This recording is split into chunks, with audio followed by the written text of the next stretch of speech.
ओम श्री परमात्मा नमः। मैं प्रोफेसर हरिहृदय अवस्थी अपने पूज्य गुरु जी वेद मूर्ति पंडित भगवत शरण शुक्ल जी के साथ में Awasthi Ayurveda anatomy yoga and spirituality channel पर आप सभी का हार्दिक स्वागत करता हूं। हम गीता के 7वें अध्याय में हैं और एक प्रश्न बन रहा है 23वें श्लोक पर कि जो फल अन्य देवताओं को की उपासना से प्राप्त होते हैं क्या वह पर्याप्त हैं और क्या अन्य देवताओं की उपासना करने वालों को भी भगवान प्राप्त हो सकते हैं।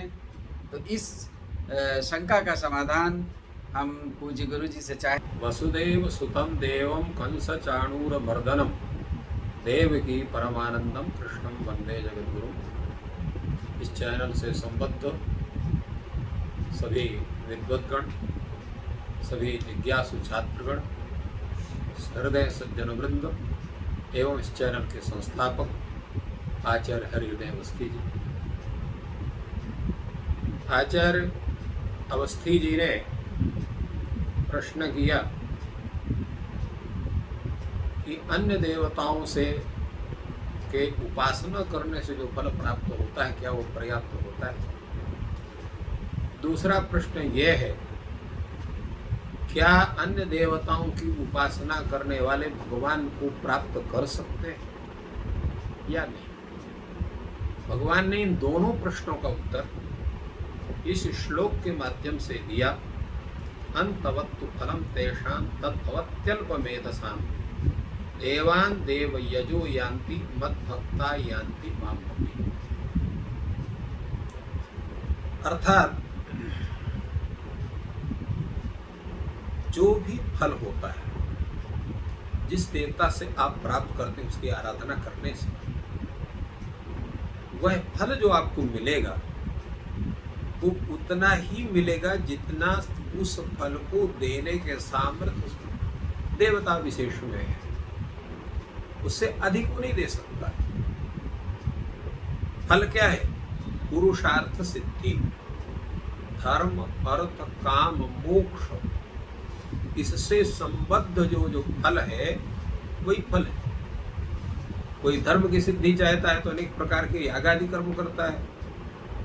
कोई अर्थ चाहता है, अनेक प्रकार की संपत्ति हो जाए, ऐश्वर्य हो जाए, धन हो जाए, पराक्रम हो जाए, विद्या हो जाए, भवनादि हो जाए, अन्न भूमि पर्याप्त हो जाए, राजादि पद प्राप्त हो आदि, जिसके विषय में हमने अभी थोड़ी देर कहा था या कल कहा था। अर्थार्थी भक्त का स्वरूप होता है किसी से मांगना। तो वो जितना मांगता उतना उसको प्राप्त होता है।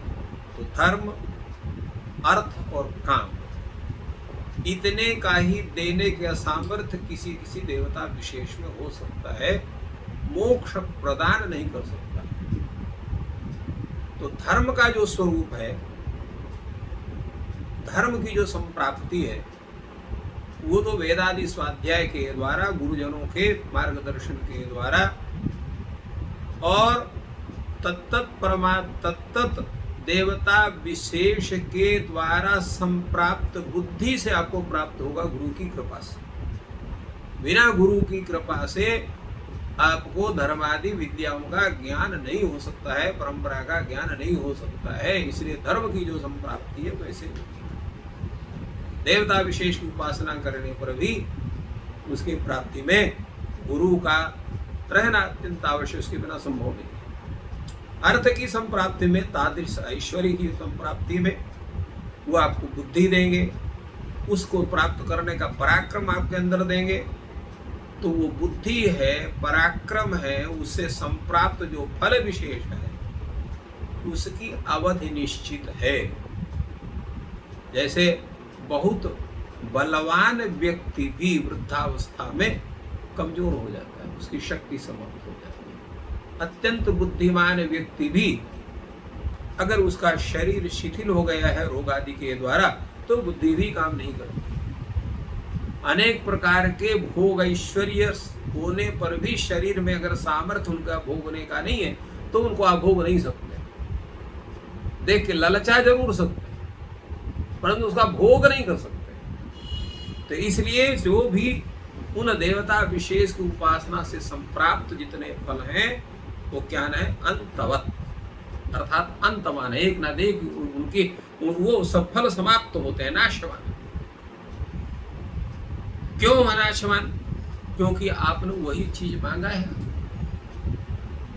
और ऐसा आप कब मांगते हैं? जब आपकी बुद्धि अधिक सोचने लायक ही नहीं रहती है, अधिक आप सोच ही नहीं सकते हो, आप उतना ही सोचते हो।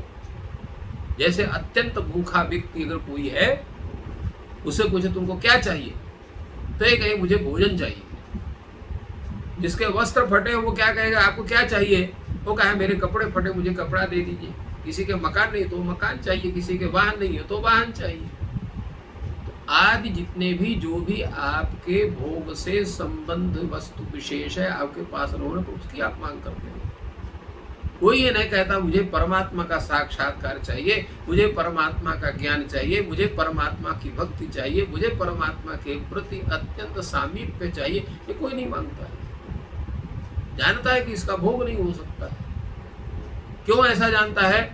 अल्पमेध उसका है, उसका जो बुद्धि है वो अल्प है, उतना ही सोच सकती है जितना कि उसका सामर्थ्य। और वो बुद्धि कब प्राप्त होती है?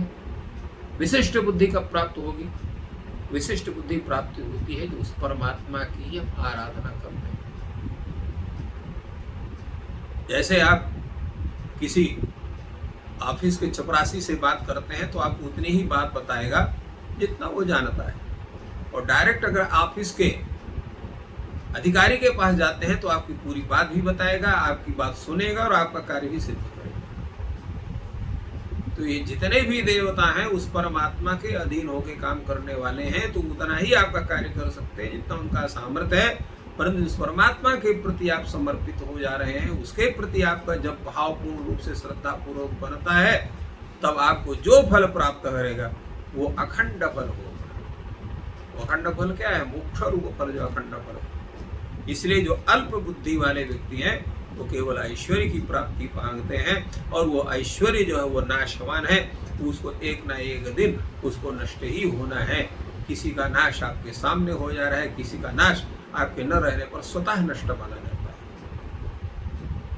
और जो ये प्रश्न है कि क्या अन्य देवताओं के उपासक क्या परमात्मा को प्राप्त कर सकते हैं? वो नहीं कर सकते। क्यों नहीं कर सकते?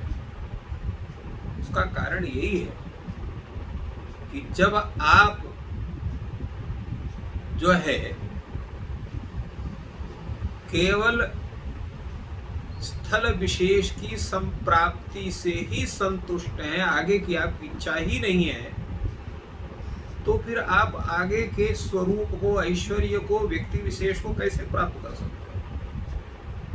तो जो देवता अन्य देवता के समुपासक हैं, प्रेतादि के समुपासक हैं, केवल उनको ही प्राप्त करने में अपने को संतुष्ट अनुभव करते हैं। उस परमात्मा की प्राप्ति के प्रति उनकी भावना ही नहीं बनती है।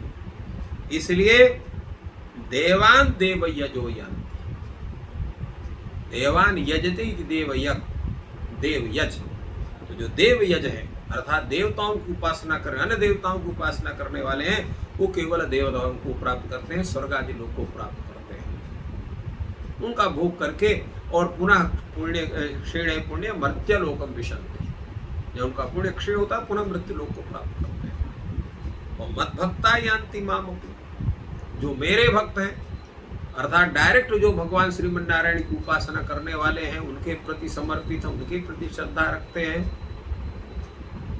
और किसी भी प्रकार का कुछ भी मांगने की इच्छा ही नहीं होती। वो क्या चाहते हैं कि केवल भगवान प्रसन्न रहे। उनके सभी कार्य कैसे होते हैं? भगवत प्रीत्यर्थ होते हैं। किसी कामना की सिद्धि, कोई ऐश्वर्य की प्राप्ति वो नहीं चाहते, कुछ भी ऐश्वर्य भगवान से नहीं मांगते। इसलिए रामायण में कहा गया, सखा परम परमारथ एहु, मन क्रम वचन राम पद नेहु।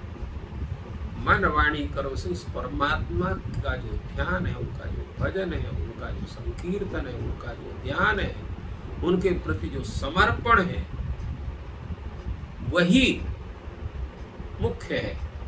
उनसे हम मांगते नहीं कुछ, मांगे तो आप फिर गड़बड़ है।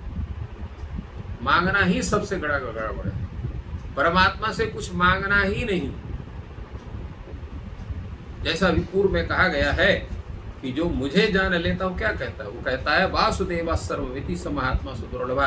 वासुदेव भगवान श्री नारायण ही सब कुछ है, उनके प्रति समर्पण होना है, कुछ मांगना नहीं। ऐसे जो मेरे उपासक है, मत भक्ता यान्ति मामपि, तो मेरे भक्त मुझको प्राप्त करते हैं। तो भगवान श्रीमन नारायण ने के स्वरूप जो यहाँ पर वासुदेव श्री कृष्ण है, वो कहते हैं कि व्यक्ति जब अपने उद्देश्य को अत्यंत उच्च बनाता है और उस उच्च उद्देश्य की संप्राप्ति सामान्य देव विषय से संभव न होने के कारण वो मेरे प्रति उन्मुख होता है, मेरी उपासना करता है और मेरी उपासना करके मुझे प्राप्त करता है। इसलिए मत भक्ता यान्ति मामपि।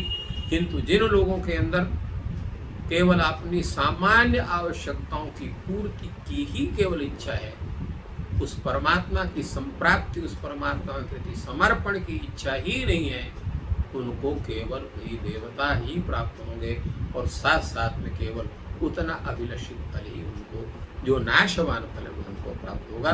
तो भगवान ने इस तरह से इन सभी बातों को इस श्लोक के माध्यम से सभी मानव के कल्याण करने के लिए उन्होंने सबको बताया। तो अति उत्तम विवेचन गुरुजी ने किया कि सबसे ऊपर और मोक्ष की प्राप्ति और परम पद की प्राप्ति के लिए भगवान की ही आराधना करनी होती है। देवताओं से अल्प फल या कामनाएं केवल सिद्ध होती हैं। तो ये ज्ञान अगर आपको लाभप्रद लग रहा है तो कृपया चैनल को सब्सक्राइब करें, वीडियो को लाइक करें और अपने साथियों के साथ शेयर करें। Thank you all.